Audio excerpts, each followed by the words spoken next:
Reza a lenda que um cientista fazia algumas pesquisas na Amazônia brasileira quando um dia encontrou um morador da região. Então começaram a conversar. Num determinado momento, o cientista perguntou: Você não tem medo de morar aqui na floresta junto com os animais? E o caboclo respondeu: Não, a gente ora e Deus nos protege. Os animais fogem. Eu, por exemplo, nasci aqui e nunca encontrei com um leão. E aí o cientista retruca: Mas na floresta amazônica não tem leão. Ao que o ribeirinho completa: Pois é, você está vendo? Deus é tão bom que a gente ora para que ele afugente o bicho e ele faz o animal desaparecer de vez. Ou seja, a moral da história é que para a pessoa religiosa, para a pessoa crente, né, não importa o que aconteça, quando ou como aconteça, tudo será sempre um resultado da providência direta ou indireta de Deus. Eu sou o Cláudio Chaves. No vídeo de hoje eu vou comentar um pouco sobre a atitude do governo brasileiro, que mesmo diante da enorme tragédia que infelizmente o Rio Grande do Sul está enfrentando, não vem a público para pedir a ajuda de Deus. Muito bem, eu entendo que para uma pessoa como essa da nossa ilustração, é incompreensível essa atitude. Isso, para muitos, choca e até ofende. Eu até me solidarizo com essas pessoas. Mas, assim como eu, você ainda não viu, né?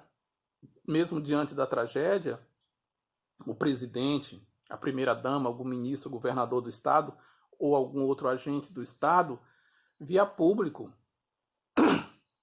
para pedir, por exemplo, que se façam corrente de orações, para convocar um jejum nacional, para se fazer vigília, para rezar e etc. e tal.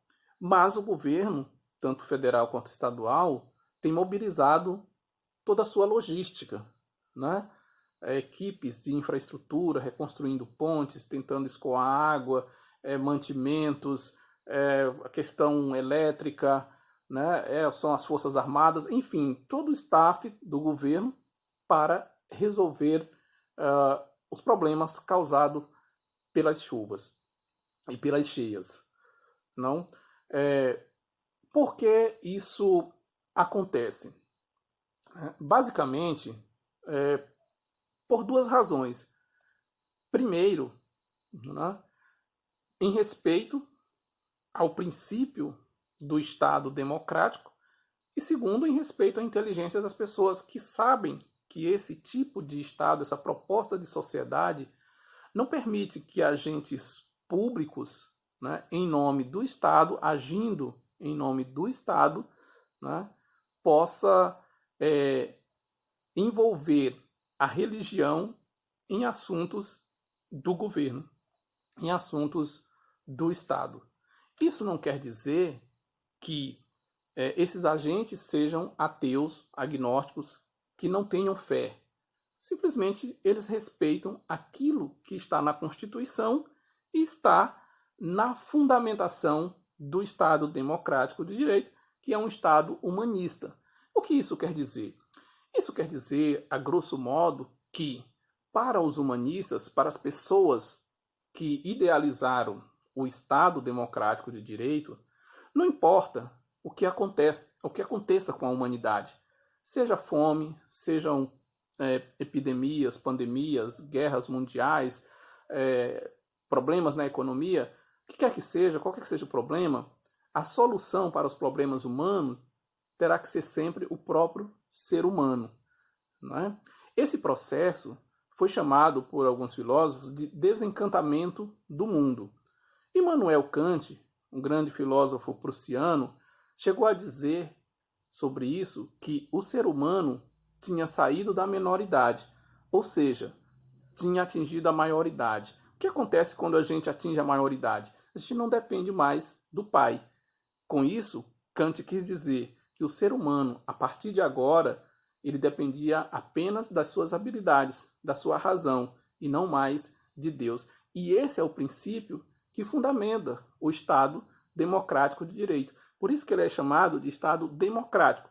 Se o fundamento fossem os valores da religião, os valores cristãos, como querem muitas pessoas, ele não seria um Estado democrático. Ele seria um Estado teocrático. Então, você não viu até agora esse tipo de atitude do governo. Provavelmente não verá nem nessa e nem em outras crises que eventualmente venham a acontecer. E isso não é porque o governo seja satanista, porque odeia a religião, porque ele quer acabar com o cristianismo, com a igreja ou com Deus. Não se trata disso. Se trata apenas de respeitar aquilo que está na Constituição e que é o fundamento do Estado democrático de direito, ou seja, a separação entre Estado e Igreja. Ou, como costumava dizer o presidente anterior, estão procurando jogar dentro das 4 linhas da Constituição.